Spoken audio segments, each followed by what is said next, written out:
Hello दोस्तों, मैं Adarsh Kumar ideal classes में स्वागत करता हूँ। आप कैसे हो? शानदार हो, जानदार हो, सबको गुड मॉर्निंग है। आज बीएड फर्स्ट ईयर के सिलेबस के बारे में हम बात करने जा रहे हैं और इसमें आपको कंप्लीट बताएंगे कि फर्स्ट ईयर में क्या क्या पढ़ने होते हैं। तो देखिए,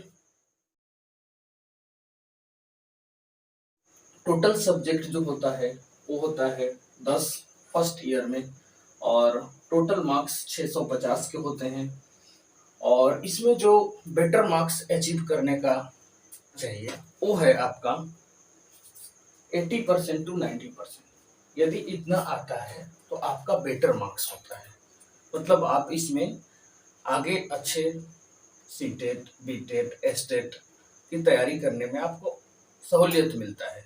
तो कोशिश ये करना चाहिए कि 80 से 90% नंबर आना चाहिए। तो ये हो गया। तो टोटल सब्जेक्ट 10 हैं, टोटल मार्क्स 650 हैं। बेटर मार्क्स आपको 80% से 90% लाना है। तो 80 से 90% आपके दिमाग में चलेगा कि 80 से 90% आखिर नंबर कितने होंगे। तो 650 का 80% निकालते हैं तो लगभग वो 520 आता है, मतलब 520 से प्लस लाते हैं तो बहुत अच्छा है। अब इसमें आपको देख रहे होंगे कि फर्स्ट ईयर में आपको कोर्स कोड दिए रहते हैं। C1 मतलब कोर्स कोड है, C2, C3, C4, C5, C6 और C7A स्टार। इसके बाद EPC1, EPC2, EPC3 रहता है। तो इसमें से ये 10 सब्जेक्ट में से आपको जो इसमें से टोटल जो सब्जेक्ट हैं ये 10, उसमें से 7 जो होते हैं ये आपको सेंटर दिया जाता है और उसका एग्जाम सेंटर पर होता है। मतलब वो कॉलेज पर डिपेंड करता है कि उसका सेंटर कहाँ जाता है। पहले तो गया सेंटर जाता था, पर अब आसपास ही भेजा जाता है, होम डिस्ट्रिक्ट में ही देता है। तो ये 7 सब्जेक्ट के एग्जाम देने होते हैं कॉलेज में। और ये तीन जो होता है वो आपको, ये EPC1, EPC2, EPC3 जो होता है, ये आपको जो एग्जाम लिए जाते हैं वो अपने कॉलेज में लिए जाते हैं। जहाँ पे आप बीएड का एडमिशन लिए होंगे वहां पे ये तीनों एग्जाम लिए जाते हैं। तो आई होप ये आपको समझ में आ गया होगा कि बीएड फर्स्ट ईयर में टोटल सब्जेक्ट कितने हैं, 10। और 10 सब्जेक्ट में आपको क्या है, 10 सब्जेक्ट है, टोटल मार्क्स 650 है। उसमें से आप बेटर मार्क्स कितना ऑप्टेन करना चाहिए, वो है 80 से 90%। और 80 का परसेंट यदि निकालते हैं तो 520। यदि 520 से प्लस आता है तो बहुत अच्छा है। ये 7 का जो ये C1, C2, C3, C4, C5, C6 और C7 स्टार, ये एग्जाम आपको सेंटर पर देने पड़ेंगे। मतलब वो यूनिवर्सिटी पर डिपेंड करता है कि आपका सेंटर कहाँ जाता है। और ये 3 सब्जेक्ट आपको अपने ही कॉलेज में होते हैं।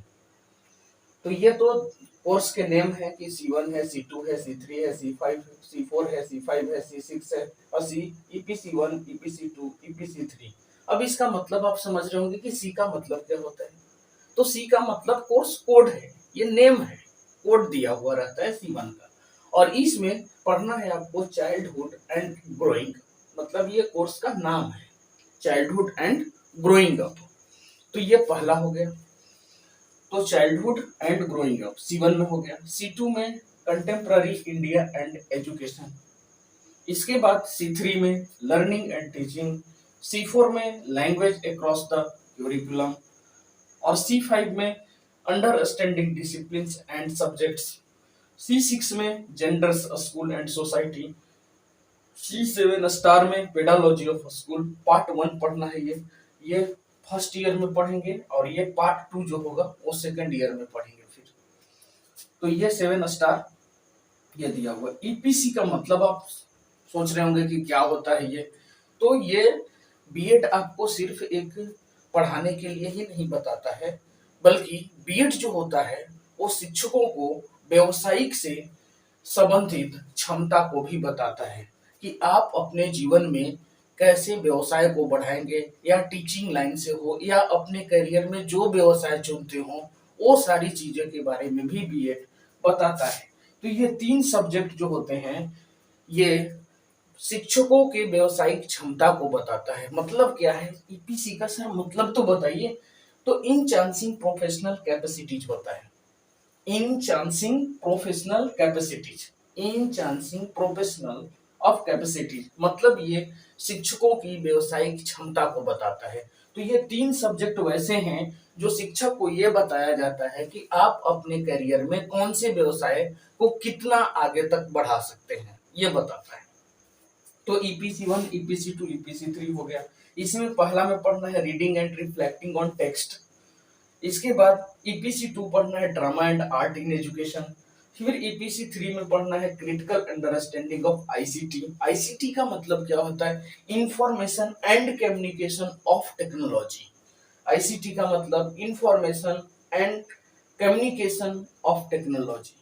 मतलब कि इसमें बताया जाता है शिक्षकों को कि संचार उपकरण से संबंधित आप अपने बच्चों को कैसे ट्रेंड करते हैं, आज का संचार व्यवस्था कैसी है, यह बताता है व्यवसाय से संबंधित में ईपीसी 3 में। अब इसमें आपको देखना है कि इसके बाद बीएड फर्स्ट ईयर कर लेते हैं तो आपको सीटेट देना हो, बीटेट देना हो, एस्टेट देना हो, तो इसमें आपको ये ये जो तीन सब्जेक्ट होते हैं C1, C2, C3, ये काफी इंपॉर्टेंट होते हैं। और बाकी ये जो सब्जेक्ट होते हैं ये भी इंपॉर्टेंट है लेकिन उसके कंपेयर में कम होते हैं। ये जो तीन सब्जेक्ट होते हैं C1, C2, C3, ये जैसे childhood and growing up, contemporary India and education, learning and teaching, ये जो होते हैं 100 मार्क्स के होते हैं। ये तीन सब्जेक्ट 100 मार्क्स में आपको प्रैक्टिकल होगा 20 नंबर का, थ्योरी मार्क्स जो होता है वो 80 मार्क्स का हो जाता है और क्रेडिट इसमें 4 दिए जाते हैं। क्रेडिट जो होते हैं 4 दिए जाते हैं। तो 100 मार्क्स वाले में प्रैक्टिकल 20 होता है, थ्योरी मार्क्स होता है 80 का और क्रेडिट मिलता है 4। लेकिन जितने भी यहाँ के बाद जो है C4, C5, C6, C7, ये जो है ये आपको 50 मार्क्स के होते हैं। और 50 मार्क्स में प्रैक्टिकल जो होता है वो 10 मार्क्स का होता है। और प्रैक्टिकल में आपको असाइनमेंट दिए जाते हैं, असाइनमेंट को लिखने के लिए कहे जाते हैं। ये कॉलेज पर डिपेंड करता है कि आपसे क्या लिखवाया जा रहा है। तो ये प्रैक्टिकल पर डिपेंड किया। और थ्योरी मार्क्स 40 का होता है। ये इसमें क्रेडिट जो दिया जाता है वो 2 दिया जाता है।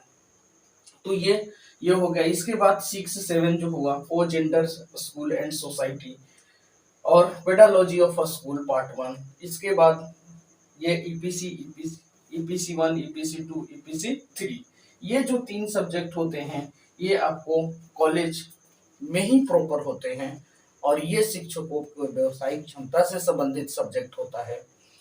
इसके बाद देखिए इसमें प्रॉब्लम क्या होता है कि बहुत सारे दोस्त जो होते हैं वो हिंदी में भी गड़बड़ होती है। तो हिंदी भी हम आपको समझाते हैं कि चाइल्डहुड एंड ग्रोइंग अप का मतलब क्या है। तो इसमें हम देखेंगे कि ये जो होता है चाइल्ड एंड ग्रोइंग अप का मतलब क्या होता है, ये हम देखेंगे। तो इसमें देखिए चाइल्ड एंड ग्रोइंग अप का मतलब है यहाँ पे चाइल्ड बच्चा से समझ रहे हैं, ग्रोइंग अप मतलब विकास होना होता है। तो इसमें बाल्य अवस्था एवं विकास होता है। इसका हिंदी जो होती है बाल्य अवस्था एवं विकास होती है, बाल्य अवस्था एवं विकास। तो ईपीसी 1 का मतलब है चाइल्डहुड एंड ग्रोइंग अप और इसका हिंदी जो है बाल्य अवस्था और विकास होता है, और विकास होता है,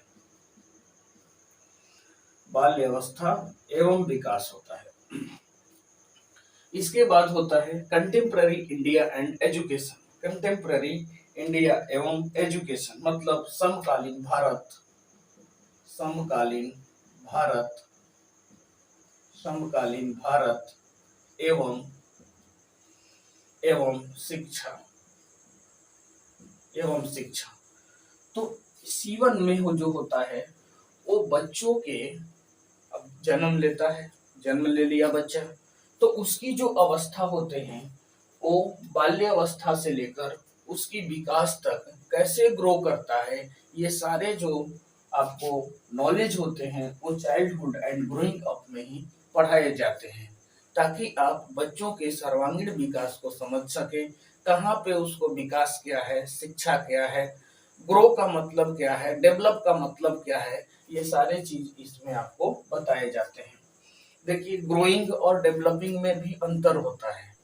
ग्रोइंग जो है एक निश्चित समय तक ही चलेगा, लेकिन डेवलपमेंट जो है व्यक्ति का जीवन पर्यंत होता है। तो इस चीज में आप चाइल्डहुड एंड ग्रोइंग अप में पढ़ेंगे। दूसरा जो है C2 subject contemporary India and education, इसमें समकालीन भारत एवं शिक्षा, आज के जो परिवेश है उस परिवेश में शिक्षा का भारत में क्या कंडीशन है, उस पर आधारित ये जो होता है ये पढ़ाई करवाया जाता है C2 सब्जेक्ट में। तो C2 का मतलब है कंटेम्पररी इंडिया एंड एजुकेशन, समकालीन भारत एवं शिक्षा। अभी के दौर में शिक्षा का भारत में क्या स्थिति है और उससे संबंधित बच्चों को क्या देना चाहिए, ये बताता है आपको कंटेम्पररी इंडिया एंड एजुकेशन। तीसरा जो सब्जेक्ट है बहुत इंपॉर्टेंट, यही 3 सब्जेक्ट जो होते हैं एग्जाम के लिए और अदर कंपटीशन के लिए, आप फर्स्ट ईयर में जो सब्जेक्ट है अच्छे से पढ़ेंगे तो आपका आगे जो एग्जाम होता है वो भी काफी मतलब आसानी से निकलता है। लगता ही नहीं है कि मतलब कोई अलग से कोई एफर्ट लगाना पड़ा। तो ये 3 सब्जेक्ट जो है काफी इंपॉर्टेंट है। अगला है लर्निंग एंड टीचिंग, इसका मतलब होता है शिक्षण एवं अधिगम की प्रक्रिया। शिक्षण एवं अधिगम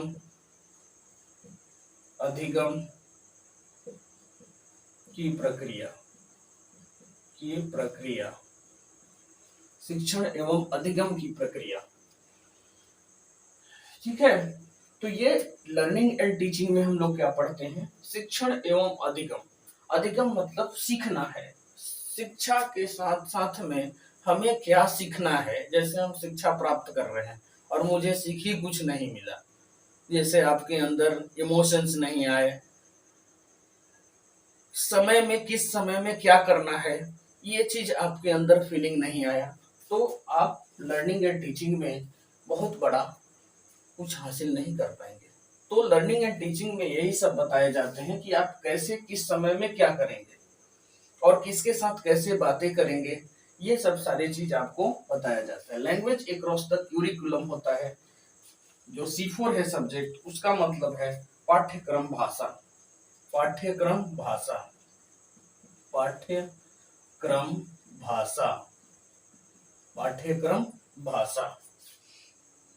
इसके बाद ये है अंडरस्टैंडिंग। इसमें देखिए C4 में है जो लैंग्वेज अक्रॉस द क्यूरिकुलम, मतलब पाठ्यक्रम की भाषा, मतलब आप जिस मीडियम में पढ़ते हो उसका आपके पास स्किल होना चाहिए और उसके तहत आप अच्छे से दूसरों को समझाने की कोशिश करेंगे, ये आप पढ़ेंगे पाठ्यक्रम भाषा में। अगला है अंडरस्टैंडिंग डिसिप्लिन एंड सब्जेक्ट, इसका मतलब है अध्ययन क्षेत्रों में नियमों की समझ। अध्ययन क्षेत्रों में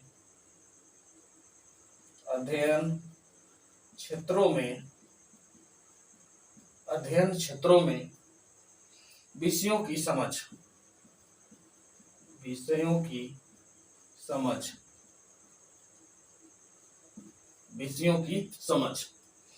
अध्ययन क्षेत्रों में विषयों की समझ। इसके बाद है gender, school and society. Gender लिंग, विद्यालय एवं समाज। यहाँ क्या है, लिंग, विद्यालय एवं समाज।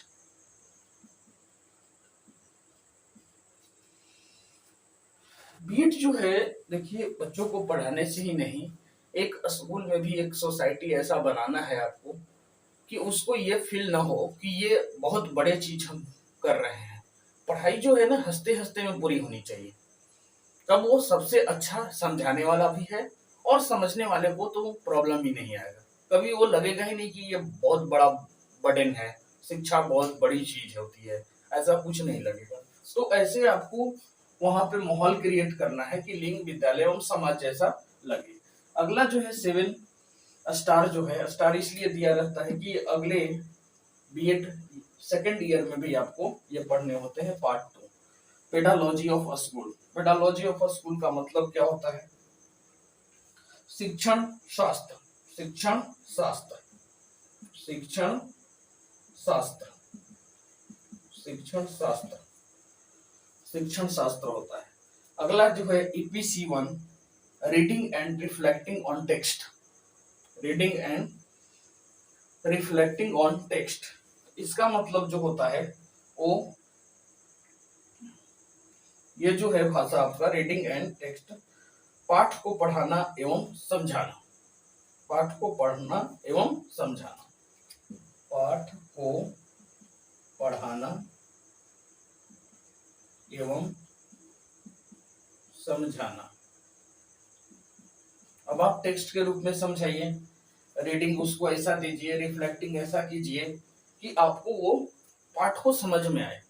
कभी कभी ऐसा होता है कि हम बहुत सारी चीज पढ़ते हैं लेकिन उसमें कोई समझ नहीं बन पाता है, तो ऐसी चीज नहीं, आपको वो चीज बताया जाएगा कि आप किसी चीज को कैसे पढ़ते हैं जो सामने वाले को लगे कि नहीं ये सही चीज है। तो ये बताता है reading and reflecting on text, पाठ को पढ़ाना एवं समझाना। फिर है ड्रामा आर्ट इन एजुकेशन। तो शिक्षण में क्या होनी चाहिए? नाट्य एवं कला शिक्षा होना चाहिए, नाट्य एवं कला शिक्षा। इसका है नाट्य एवं कला शिक्षा, कला शिक्षा, कला शिक्षा, नाट्य एवं कला शिक्षा। इसके बाद है क्रिटिकल अंडरस्टैंडिंग ऑफ ICT। इसका मतलब है कि ICT का आलोचनात्मक समझ एवं उपयोग, कैसे आप information and communication of technology को आप कैसे समझ रहे हैं, ये आपको बताता है क्रिटिकल अंडरस्टैंडिंग ऑफ ICT में। तो ये आपको हम हिंदी में भी समझाने की कोशिश किए कि ये इसकी हिंदी क्या होती है, ताकि बहुत दोस्तों को ऐसे कंफ्यूज होता है कि मतलब ये सब्जेक्ट का ही ऐसे नाम होता है, पर ऐसा नहीं सोचिएगा। इसमें जो नेम है हिंदी पर बहुत ज्यादा फर्क पड़ जाता है और बहुत सी सारी चीजों को हम समझ पाते हैं, आसानी से समझ लेते हैं। तो ये आपको कोर्स है B.Ed फर्स्ट ईयर के 10 सब्जेक्ट आपको टोटल बताए गए। बेटर मार्क्स आपको 80 से 90% बताए, 520 प्लस आता है आपको तो सबसे अच्छा है। यदि इसमें से जो 7 जो इसमें पेपर होंगे वो आपको सेंटर पर दिया जाएगा और 3 जो होगा वो कॉलेज पर डिपेंड करेगा कि वो कहाँ लेता है। अक्सर होता है अपने ही कॉलेज में। इसके बाद आपको हम बताएं इसमें कोर्स कोड ये C1 C2 C3 C4 C5 C6 7 और EPC1 EPC2 EPC3 के बारे में। इन चांसिंग प्रोफेशनल एंड आपको बताया गया, इन चांसिंग प्रोफेशनल एंड कैपेसिटीज आपको बताया गया कि इसका मतलब क्या होता है ये। इसके बाद आपको कोर्स नेम बताया गया।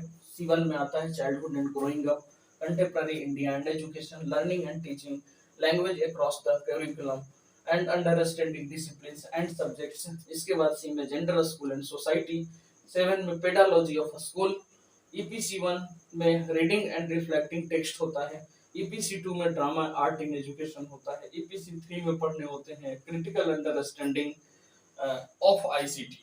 ये जो 3 जो सब्जेक्ट होते हैं वो 100 मार्क्स के होते हैं, बाकी सब 50 मार्क्स के होते हैं। टोटल जोड़ेंगे तो 650 नंबर आएगा और 650 में आपको 520 प्लस आते हैं तो बहुत अच्छे मार्क्स हैं आपको।